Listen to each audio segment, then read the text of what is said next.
En el capítulo anterior exploramos eso que el Nuevo Testamento llama cosmos, que a menudo se traduce como mundo o también sistema mundo. El mundo para el Nuevo Testamento no se refiere a toda la Tierra como un planeta del sistema solar, ni tampoco al mundo físico, como si lo material fuera malo en lugar de ser creación de Dios. El mundo se trata más bien del sistema humano que se relaciona con la naturaleza, con la historia y con los individuos. Un sistema herido por la maldad que corrompe toda la creación, desde el corazón de cada persona hasta la forma en la cual nos relacionamos con la tierra, el agua y el aire. El mundo es como una estructura subterránea que se interconecta con todo el sistema de raíces de una selva, que le roba los nutrientes a toda la flora, debilitándola, y que envenena la tierra y el agua, matando lentamente a toda la vida. El mundo también es conocido en la teología como el antirreino, un sistema de valores completamente opuestos a los valores del reino de Dios. Servicio contra dominación, amor contra violencia, perdón contra venganza, paz contra guerra, vida contra muerte, abundancia contra hambre, etc. El antirreino no es solamente una pieza defectuosa o un sistema roto, es una herida que sangra toda la creación, un desgarro en el corazón de cada cosa creada, inundando de dolor a cada persona, a la creación entera. Si suspendemos por un momento la indiferencia que usamos como mecanismo de defensa ante la enorme maldad del mundo, veremos que el antirreino duele hasta la agonía.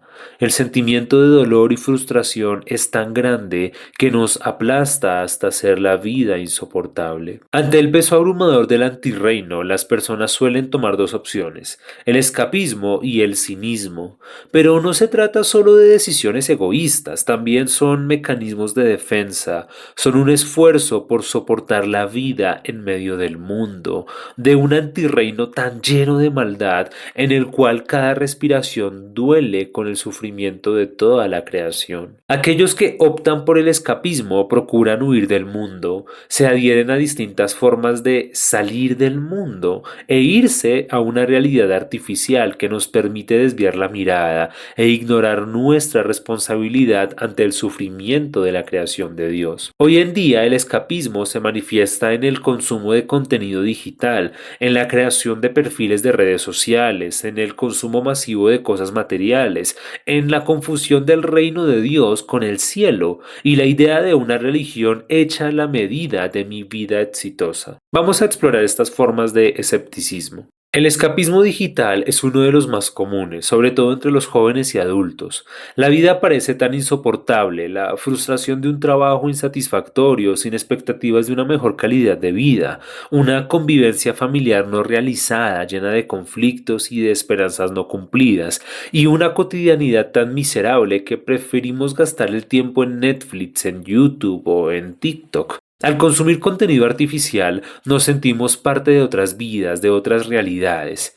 Comparado con la mediocridad de nuestra vida, pasar el tiempo sintiéndonos en otros cuerpos y en otras historias no parece tan malo. Lo que hace 20 años era scrollear, hoy se ha convertido en pasar 2 horas en Netflix, decidiendo qué ver, para luego pasar noches enteras consumiendo serie tras serie, película tras película. Otra forma de escapismo es la creación de perfiles en redes sociales, especialmente en los adolescentes. El ser humano es en muchos sentidos complejo y en muchos sentidos menos vistoso.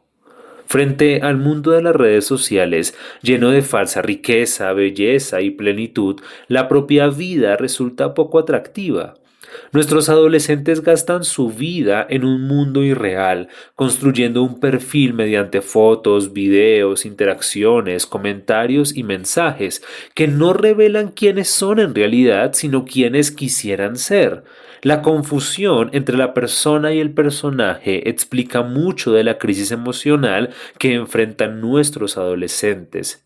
Al salir de la ilusión de su perfil y enfrentarse a una realidad tan difícil, ¿quién no reaccionaría de forma violenta en contra de una vida que duele tanto, contrastada con la aparente felicidad de mi perfil en el mundo digital? Otra forma de escapismo es el consumismo de nuestra época, es la confusión del ser con el tener. Llenamos el vacío de nuestra vida con cosas, con una vida lujosa, y pretendemos reemplazar la satisfacción de las relaciones humanas con el placer de tener cosas.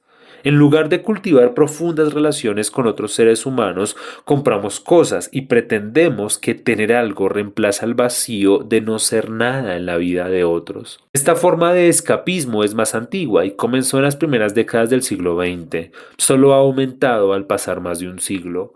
Usamos nuestro tiempo libre en centros comerciales o buscando infinidad de cosas para comprar, pretendiendo que nuestra vida tiene sentido por la cantidad de cosas que podemos tener. Pero este consumo es una trampa mortal, pues lo satisfactorio no es tener, sino la expectativa de tener. Deseamos algo con desespero, pero cuando lo tenemos resulta insatisfactorio y ahora deseamos otra cosa solo para descubrir que tenerla resultó menos placentero. Y así siempre necesitamos más. Es la promesa pospuesta de que un día obtendremos un objeto que nos dará la plena satisfacción. Pero sería muy iluso pretender que el escapismo es patrimonio exclusivo de los no creyentes y que entre nosotros no se encuentra esta actitud. Desde finales del siglo XVIII han surgido formas escapistas de predicación con apariencia de evangelio, pero que en realidad están muy lejos de lo que Jesús enseñó con respecto al reino. Muy a menudo cuando hablamos del cielo en nuestra cultura nos imaginamos un mundo perfecto en las nubes al cual se escapan las armas justas cuando se mueren. Esta predicación es escapista y se olvida de la responsabilidad hacia la creación. El mensaje se convierte en un boleto hacia el paraíso. El mundo se está cayendo, pero usted arrepiéntase y obtenga su escape al cielo. Cuando vamos al Nuevo Testamento y exploramos conceptos como el reino de los cielos, encontramos algo muy distinto. Una manifestación más reciente del escapismo es la oferta de espiritualidad a la carta. En el mundo contemporáneo, cada persona busca una forma de espiritualidad que se adapte a su estilo de vida, a sus gustos y expectativas. Ir a la iglesia se ve como parte de una vida integral, como un ítem más en la lista de la vida ideal. Ir a la iglesia, ir al gimnasio, meditar en la mañana y desayunar balanceado. Este escapismo es más difícil de reconocer, pero corresponde a una confusión similar entre la persona y el personaje. La miseria del mundo, del sistema herido por el pecado, se esconde detrás de un yo ideal. La expectativa de que una rutina perfecta y una vida aparentemente exitosa es suficiente para no sufrir la miseria de un mundo marcado por el mal. Por otro lado, aquellos que adoptan el cinismo no pretenden evadir la maldad del mundo y su miseria, sino que pretenden aprovecharse de ella. En lugar de dolerse por el sufrimiento de otros, aceptan que el mundo es así y pretenden estar bien a costa de la desgracia de los demás. Si el sufrimiento es inevitable, entonces lo importante es que no sea yo quien sufre. Desde políticos corruptos a quienes no les quita el sueño robar el dinero del almuerzo de miles de niños, hasta empresarios sin escrúpulos que envenenan las tierras en donde cientos de familias cultivan su alimento. El mundo está marcado por aquellos indiferentes y malvados que no se duelen por el sufrimiento del otro, sino que buscan sacar provecho de él. Y pudiéramos pensar que el escapismo y el cinismo son problemas contemporáneos, actitudes incorrectas para enfrentar la maldad del mundo que han surgido en la historia reciente, pero encontraremos que Jesús confrontó directamente estas actitudes en su vida. A partir del siglo XX, la teología cristiana ha recuperado una palabra clave, querigma. Es un término griego que significa predicación o proclamación y es usado, entre otras cosas, por Pablo para hablar acerca de la predicación de los apóstoles. Detengámonos un momento. Ya sea que estemos en la iglesia o que la veamos desde afuera, a menudo damos por sentado el mensaje del Evangelio, confundiendo la predicación de Jesús con el escapismo hacia el cielo. Pero si vamos a los Evangelios y los leemos detalladamente, ¿cuál fue el centro de la predicación de Jesús? Cuando hablamos de querigma nos referimos justamente a eso, al corazón de la predicación de Jesús. Marcos es directo y potente. Ya desde el capítulo 1 escribe: Jesús vino a Galilea predicando el Evangelio de Dios. El tiempo se ha cumplido, decía, y el reino de Dios se ha acercado. Arrepiéntanse y crean en el Evangelio. Mateo escribe para un público judío y esa perspectiva se siente en su forma de narrar la predicación de Jesús. En principio, Mateo presenta la misma proclamación, por ejemplo en el capítulo 3 o 4. Arrepiéntanse porque el reino se ha acercado. Pero Mateo añade una pieza clave, el Sermón del Monte, una explicación detallada del carácter del reino de Dios en contraste con el mundo, con el cosmos. Es como una repetición del Sinaí. Allí, en el monte, Jesús entrega la ley del reino de Dios. Lucas escribe para un público más amplio, no solo judíos, sino gentiles también, y es consciente de las enormes injusticias que sufren los habitantes del Imperio Romano. En el capítulo 4, Lucas escribe: Jesús llegó a Nazaret, donde había sido criado, y según su costumbre entró en la sinagoga el día de reposo y se levantó a leer. Le dieron el libro del profeta Isaías, y abriendo el libro halló el lugar donde estaba escrito: El Espíritu del Señor está sobre mí, porque me ha ungido para anunciar el Evangelio a los pobres, me ha enviado para proclamar libertad a los cautivos y la recuperación de la vista a los ciegos, para poner en libertad a los oprimidos, para proclamar el año favorable del Señor. Cerrando el libro lo devolvió al asistente y se sentó, y los ojos de todos en la sinagoga estaban fijos en él, y comenzó a decirles: Hoy se ha cumplido esta escritura que han oído. Así, Lucas presenta el Evangelio como una esperanza para los pobres y oprimidos del sistema mundo del Imperio Romano. Juan, a diferencia de los sinópticos, no se enfoca en el reino. Si bien lo menciona, como en el capítulo 3, en verdad te digo que el que no nace de nuevo no puede ver el reino de Dios, Juan prefiere hablar de la dimensión más interna y orgánica del reino. Habla de la vida eterna, una expresión a menudo mal entendida. Sí, es cierto que la vida eterna implica no morir, pero no es simplemente un escape de la muerte. La vida mortal es finita porque corresponde a un mundo lleno de muerte y precariedad, mientras que la vida eterna es infinita porque corresponde a un mundo lleno de vida y abundancia, bendecido por la inagotable presencia de Dios.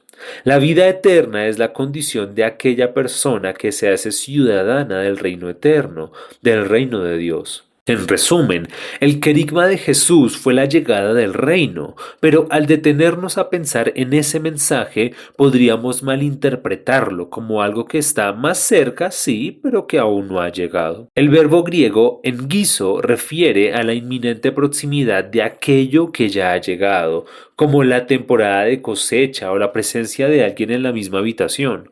Por eso, a menudo el querigma completo es: el tiempo se ha cumplido. El reino de los cielos se ha acercado, arrepiéntanse y crean. Pero ¿de qué forma el querigma se presenta como una tercera vía frente al escepticismo y al escapismo?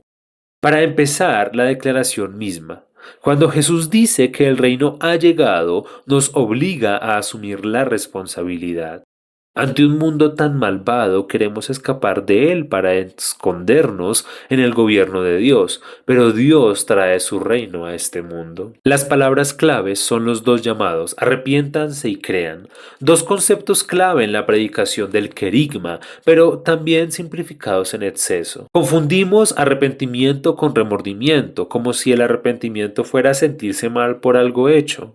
También confundimos fe con acuerdo, como si la fe fuera estar de acuerdo con ciertas ideas. Pero la cuestión es más profunda.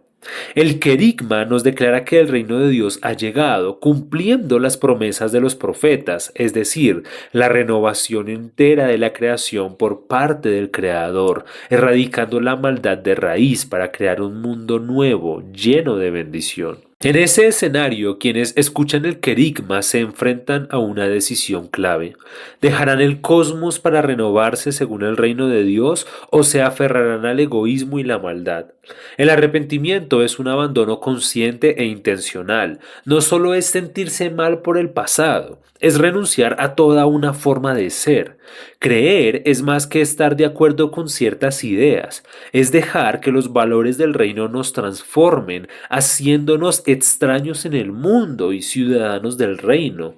Quien se ha arrepentido y ha creído ha mutado hasta lo más profundo. Aún vive en el cosmos, sí, pero su naturaleza ya no es la del cosmos, sino que ahora tiene la naturaleza del reino. El querigma es la invitación a dejar atrás el pecado y ser transformados según el reino que ha llegado en Cristo. Pero si la transformación es total, si la llegada del reino sucedió hace 2000 años, si tantos han creído y si todo eso es cierto, ¿por qué aún vivimos en el mundo? La predicación de Jesús parece una falsa esperanza contrastada con nuestra realidad. Aún seguimos esperando que este mundo doloroso sea transformado, pero la maldad sigue destrozándonos. Es aquí cuando llega nuestro tercer concepto, la palabra hebrea kadosh, que se traduce como santidad, pero eso lo veremos en el tercer capítulo.